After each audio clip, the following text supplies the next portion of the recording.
போன டைம் இதே மாதிரி தான் 5 ரூபா குறைச்சாங்க, அதுக்கடுத்து 8 ரூபா. மத்திய அரசு தான் இந்த பெட்ரோல் விலையை ஏத்தானது. இந்த மோடியை ஓய்ச்சாதான் வேலைக்கு ஆகுங்க. ஏன் 2 வருட காலங்கள் குறைக்காத அந்த 2 ரூபாய் பெட்ரோல் விலைக்கு திடீர்னு குறைக்க வேண்டிய காரணம் என்ன? இப்போ இத்தனை நாளாக இந்த 2 ரூபாயை எங்ககிட்ட இருந்து ஆட்டையை போட்டுக்கிட்டு தானே இருந்திருக்காங்க.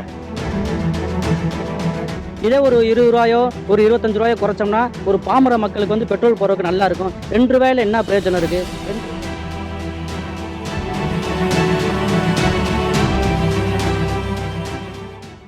தொடர்ந்து 10 ஆண்டு காலமாக இந்த ஒன்றிய அரசு தொடர்ச்சியாக அவங்க பொறுப்பேற்றதிலிருந்து பெட்ரோல் டீசல் விலையை அதிகரிச்சுக்கிட்டே தான் வந்திருக்காங்க. பொதுமக்கள் தொடர்ந்து கோரிக்கை வச்சுருக்கோம். ஆனால் அப்போல்லாம் செவிமடுக்காத ஒன்றிய அரசு இப்போ தேர்தல் வர்றதுனால 2 ரூபா குறைச்சிருக்கிறது என்பது இது ஏமாற்றக்கூடிய ஒரு விஷயமாக பார்க்குறோம். மத்திய அரசு தான் இந்த பெட்ரோல் விலையை ஏத்தானது. இப்போ எலெக்ஷனுக்காக 2 ரூபா குறைச்சா என்ன சார் அதில் கட்டுப்படி? அதிகமாக ஏத்தானதே அவங்க தான். இதில் ஒன்றும் கட்டுப்படியே கிடையாதுங்க. எம்பி எலெக்ஷன் வந்ததால பெட்ரோல் டீசல் குறைச்சிருக்காங்க. இந்த மோடியை ஓய்ச்சாதான் வேலைக்கு ஆகுங்க. இந்த மோடியை ஓய்ச்சாதான் வேலைக்கு ஆகும். இல்லைன்னா அது வரைக்கும் இந்த பெட்ரோல் டீசல் விலை குறைக்க மாட்டாங்க. மாமே இந்த மோடி ஆட்சியை ஒழிக்கணுங்க. இப்போ மத்திய அரசு பார்த்தீங்கன்னா 2 வருஷம் கழிச்சு இப்போ பெட்ரோல் லிட்டரு 2 ரூபா கம்பெனி இருக்காங்க. அது நம்ம பழைய மாதிரி 50 ரூபா 60 ரூபா வந்திருந்தால் நம்ம கரெக்டாக வந்திருக்கோம். இதே எம்பி எலெக்ஷன் வந்ததுனால 2 ரூபா குறைச்சிருக்காங்க என்னன்னு தெரியல. மக்களினுடைய அடிப்படை தேவைகளில் எந்த விதமான கவனத்தையும் கொள்ளாமல் தேர்தலுக்காக செய்திருக்கின்ற இந்த விலை குறைப்பு நாடகத்தை வன்மையாக கண்டிக்கின்றோம். 660 நாள் விலை குறைக்காம இப்ப குறைக்கிறது ஓட்டுக்காகத்தான் இது குறைக்காது. இது மக்கள்கிட்ட இந்த நடவடிக்கை பழிக்காது அப்படின்னு சொல்லுங்க என்னோட கருத்து. இந்த மாதிரி விலை குறைப்பு தேர்தல் உத்திக்காக விலை குறைச்சிருக்காங்க. இருந்தாலும் இந்த விலை குறைச்சதுனால மற்ற விலைவாசிகளும் ஏறுறதுக்கு வாய்ப்பு நிறைய இருக்கு. 600 நாளா குறைக்காம இப்ப தேர்தலுக்காக விலை குறைச்சிருக்காங்க. 640 நாளா தோராயமா 2.5 வருஷம் அதுக்கு இடையில குறைக்க முடியாத அந்த 2 ரூபாயை இப்ப குறைச்சிருக்கிறது மிகப்பெரிய வருத்தமா இருக்கு. அப்ப இத்தனை நாளா இந்த 2 ரூபாயை எங்ககிட்ட இருந்து ஆட்டையை போட்டுக்கிட்டு தானே இருந்திருக்காங்க, திருடிட்டு தானே இருந்திருக்கிறாங்க. மத்திய அரசானது பெட்ரோல் விலையிலே 2 ரூபாய் குறைத்திருக்கின்றார்கள். இது தேர்தலை அடிப்படையாக வைத்து குறைக்கப்பட்டிருக்கிறது என்பது பட்டவர்த்தனமாக தெரிகின்றது. ஆனால் விலைவாசி உயர்வை பார்த்தோமானால் விஷம் போல் ஏறிக்கொண்டிருக்கின்றது. அத்துணை விலையும், அது குறிப்பாக சாப்பிடக்கூடிய அரிசி என்பது இன்று ஜெட் வேகத்தில் விலை உயர்ந்து கொண்டிருக்கின்றது. அனைத்து பொருட்களும் விலை உயர்ந்து கொண்டிருக்கின்ற பொழுது அதை பற்றியெல்லாம் கண்டுகொள்ளாத மத்திய அரசு இப்பொழுது தேர்தலை மட்டும் கவனத்தில் கொண்டு பெட்ரோல் விலையை 2 ரூபாய் குறைத்திருக்கிறார்கள். இது தேவையா என்பதை யோசித்து பார்த்தோமானால் இது ஒரு தேர்தல் நாடகம் என்பது நமக்கு திட்டவட்டமாக புரிகின்றது, தெரிகின்றது. வீட்டு கேஸ், சமையல் எரிவாயு விலையும் குறைச்சிருக்கிறாங்க.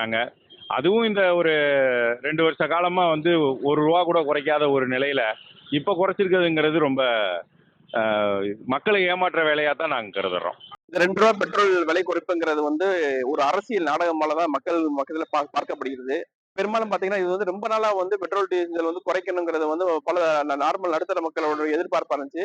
அப்ப இந்த நேரத்துல அரசு பண்ணிருக்கிறது இது ஒரு எலெக்ஷன் நாடகம் மாதிரி தான் பார்ப்பாங்க. விலை குறைப்புன்றது ஒரு கண் துடைப்பு. எப்படியாவது தேர்தலில் இந்த ஓட்டு வாங்கணுன்ற ஒரு நோக்கம் தான் தெரியுது. போன டைம் எலெக்ஷன் டைமில் இந்த 2 ரூபா குறைக்காங்களா என்னங்கிற விவரம் தெரியலை. போன டைம் இதே மாதிரி தான் 5 ரூபா குறைச்சாங்க, அதுக்கடுத்து 8 ரூபா கூட்டிட்டாங்க. அதேமாதிரி இது கூடாமல் இதே நிலமை போச்சுன்னா நல்லாயிருக்கும். எலெக்ஷன் முடிஞ்சோன்னா எலெக்ஷனுக்கு ஆதாயத்துக்காண்டு தான் இவங்க இந்த 2 ரூபாயை குறைச்சிருக்காங்க. எலெக்ஷன் முடிஞ்சோன்னா கண்டிப்பான முறையில் இது கூடும்னு நாங்கள் எதிர்பார்த்துக்கிட்டு இருக்கோம். கண்டிப்பான முறையில் கூட்டுவாங்கன்னு நாங்களும் நினைக்கிறோம். கண்டிப்பாக மற்ற இது 2 ரூபா குறைப்பு பெரிய இது ஒன்றும் கிடையாது. இது இது ஒரு பெருசாக ஒன்றும் இது பண்ணுவோன்னா ஒன்றும் 10 ரூபா 1 20 இந்த அளவுக்கு குறைச்சிருந்தா கூட தெரியாது. 2 ரூபாங்கிறது ஒரு மக்களுக்கு நிற்கிறதுக்கு நடுத்தர மக்களோ ஏழைப்பட்ட மக்களோ 2 ரூபா ஒன்றும் பெரிய இது கிடையாது. 623 நாள் கழிச்சு இப்போ 2 ரூபா குறைச்சிருக்காங்க. இந்த 2 ரூபானால மக்களுக்கு என்ன பயன்? ஒரு பயனும் கிடையாது. விலைவாசி பூரா உயர்த்திட்டாங்க, பூரா பண்ணிட்டாங்க. இதே ஒரு 20 ரூபாயோ ஒரு 25 ரூபாயோ குறைச்சோம்னா ஒரு பாமர மக்களுக்கு பெட்ரோல் போறதுக்கு நல்லா இருக்கும். 2 ரூபாயில என்ன பிரயோஜனம் இருக்கு? ஏன் 2 வருட காலங்கள் குறைக்காத அந்த 2 ரூபாய் பெட்ரோல் விலைக்கு திடீர்னு குறைக்க வேண்டிய காரணம் என்ன? மக்கள் ஒரு 600 ரூபாய் சிலிண்டர் இன்னைக்கு 1100 ரூபாய்க்கு விற்பனை பண்ணி இன்னைக்கு ஒரு குறிப்பிட்ட ஒரு 10 நாளைக்கு முன்னாடி 100 ரூபாய் குறைக்கிறாங்க. இவ்வளவு நாள என்ன செஞ்சது? இது அரசாங்கம் முன்னாடி குறைக்க முடியலையா? இது என்ன காரணம்? இது அரசியல் ஓட்டு வாங்குறதுக்காக மக்களை ஏமாத்தி பிஜேபி அரசு இதை செய்து இதை வன்மையாக பொதுமக்களை நானும் வன்மையாக அதை கண்டிக்கிறேன். 2 ரூபா குறைச்சிருக்கிறதுலாம் பெரிய ஒரு இது இல்லை. ஏன்னா முன்னால் பெட்ரோல்லாம் ரேட்டு ரொம்ப சீப்பாக இருந்தது. ரேட்டு பெட்ரோல்லாம் தாறுமாறாக போயிட்டு இப்போ நாளைக்கு 100 ரூபாய்க்கு பெட்ரோல் போட வேண்டியிருக்கு. அதனால கொஞ்சம் இதோட குறைச்சால் நல்லா இருக்கும். இது கரெக்டாக நார்மலாக நிரந்தரமாக இருக்கணும். பாதகம் செய்பவரை கண்டால் நாம் பயங்கொள்ளலாகாது பாப்பா, மோதி மிதித்து விடு பாப்பா, அவர் முகத்தில் உமிழ்ந்து விடு பாப்பா. அண்மை செய்திகளை உடனுக்குடன் தெரிந்து கொள்ள இணைந்திருங்கள் இயம்நாடு தொலைக்காட்சியுடன்.